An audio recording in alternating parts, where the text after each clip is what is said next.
Nangako ka sa akin na magpapakalayo-layo ka. Na hindi ka nababalik sa pamilya niyo. Eh, sinunod ko naman yung gusto niyo eh. Talaga? Bakit nandito ka? Pareho pala tayo na isa lang ang magulang. Ikaw, wala nang nanay. Ako, hindi ko na nakilalang tatay ko.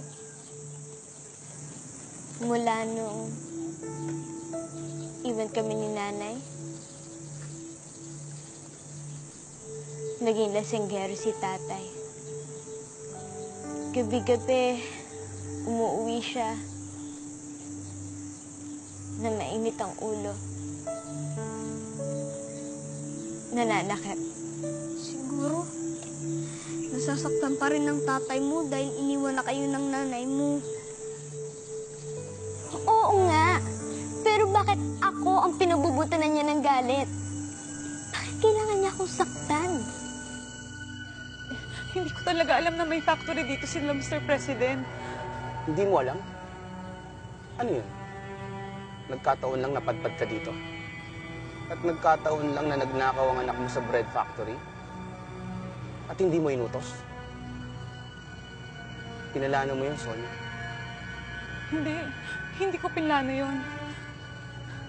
Kung ako yung masusunod, ayaw ko na talaga magkita si Takbo at ang ama niya. Pasensya ka na, ha? Kaya hindi ako masyado nagkikwento sa school, eh. Kasi nakakalungkot yung mga nangyari sa buhay ko. Hindi na ngayon. Ha? Dahil nandito na si Takbo para pasayain ka. Salamat, Takbo. Salamat. Kung wala ka namang intensyon, bibigyan kita ng 24 oras para umalis. Ikaw din. Hindi mo alam kung anong pwede mangyari sa anak mo. Baka isang araw maaksidente na lang siya at mamatay.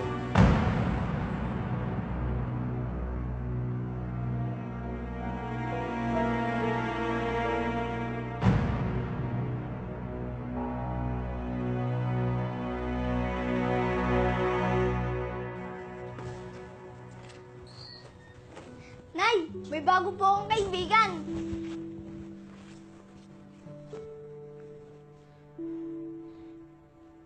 Nay, saan po tayo pupunta? Lilipat tayo ng ibang probinsya. Doon tayo titira. Kailan po tayo aalis? Ngayon. Pero Nay! Takbo, para to sa'yo. Ayoko, Nay! Hindi ako sasama sa'yo! Lipat tayo ng lipat! Kung kailan may kaibigan akong bago, lilipat na naman tayo! Bakit po ba, Nay? Takbo, kailan ka pa natutong sumagot sa akin ng ganyan? Hindi po ako sumasagot! Hindi ko lang maintindihan kung bakit tayo lipat na lipat. Alam ko rin napapagod kayo. Sino po ba pinagtataguan natin?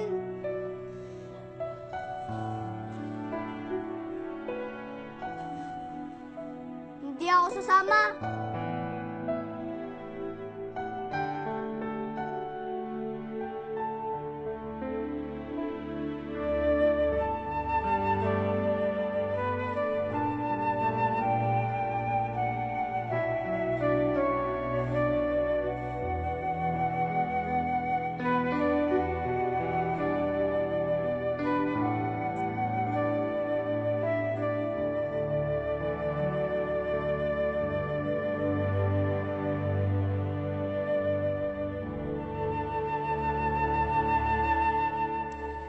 Aling Bising, nasan si Omni?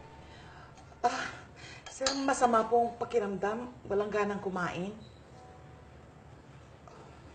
Ganun ba? Excuse me po, sir.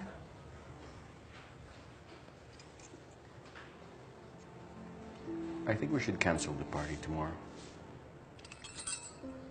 But it's our annual sales victory party tomorrow.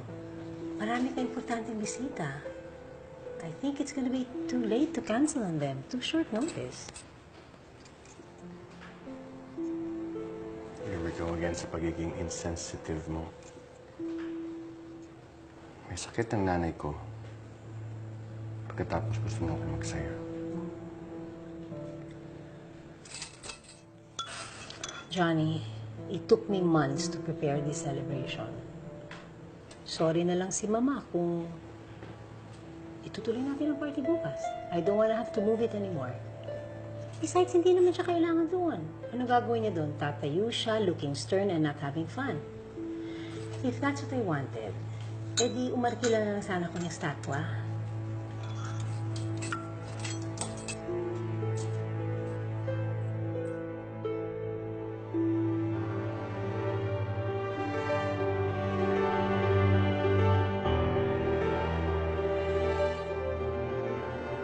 Gusto ko pong sumikap sa buhay. Para balang araw, maging presidente rin ako ng kumpanya. Kayang-kaya ko yun, Nay. Gusto ko maging isa kang dakilang tao, anak. Pero paano? Hindi ko maibibigay sa iyo ang buhay na nararapat para sa iyo. Bigyan kita ng 24 oras para umalis. Ikaw din. Hindi mo alam kung anong pwede mangyari sa anak mo. Baka isang araw maaksidente na lang siya at mamatay. Lagi na lang ba ako magpapatalo sa tao? Naawa ako sa magiging anak natin. Lalakas yung walang ama. Hindi ko tatalikuran ng bata. Hindi. Panahon na para gawin ko ang tama para sa iyo. Tako? Tako, anak. Gising ka muna. Oh, gising ka na. May pupuntahan tayo. Saan, Nay? Anak, makikilala mo na ang tatay mo.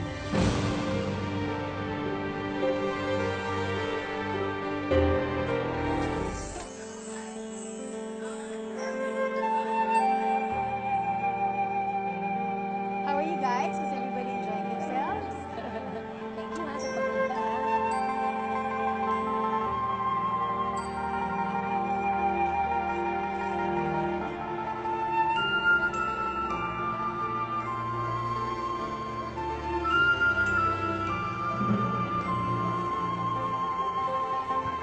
Hanggat yung party na hinanda mo sa asawa mo, ha, para wala kayong pinagdaanan. Alam mo naman ang buhay ng mayayaman. It's like a show. You simply have to play the role. Siyempre, ikaw yung bida. Tapos hindi rin mo yung kontrabida. Saka naman, matuluyan. Ano, pakulam na natin. Gusto mo? Congratulations, Mr. President. Salamat, Mrs. Cheng. Ma'am, ano po kailangan nila? Maaari ko bang makausap si Mr. President? Imbitado po ba sila? Kung wala po kayong imbitasyon, ma'am, hindi po kayo pwede pumasok. Pakisabi si Sonia. Sonia San Miguel. Kilala niya ako. Wow! Ang laki ng bahay! Nay, sino po bang nakatira dyan? Ang tatay mo. Sir, may naghahanap po dito kay Mr. President. Sino daw? Sonia daw po. Mahalaga daw po na makita niya si Mr. President. Nasaan siya? Nasa gate po.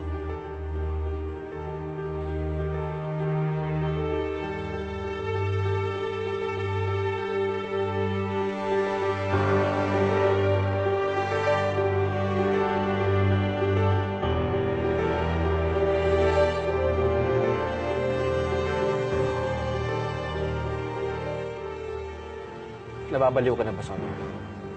Kailangan ko makausap si Johnny. Alam mo ba kung anong pwede mangyari sa'yo kapag ginawa mo yan? Sasaktan mo ako. Subukan mo. Pero hindi ko na maitatago sa anak ko. Dahil magkakamatayan tayo.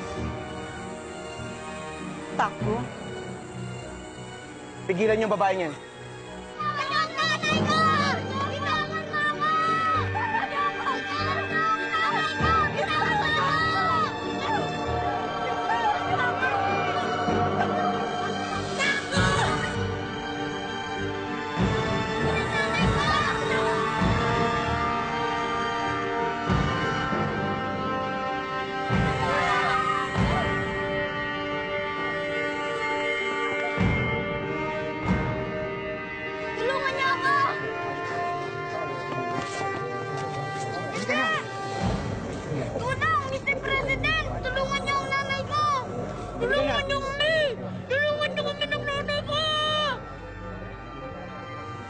stockroom.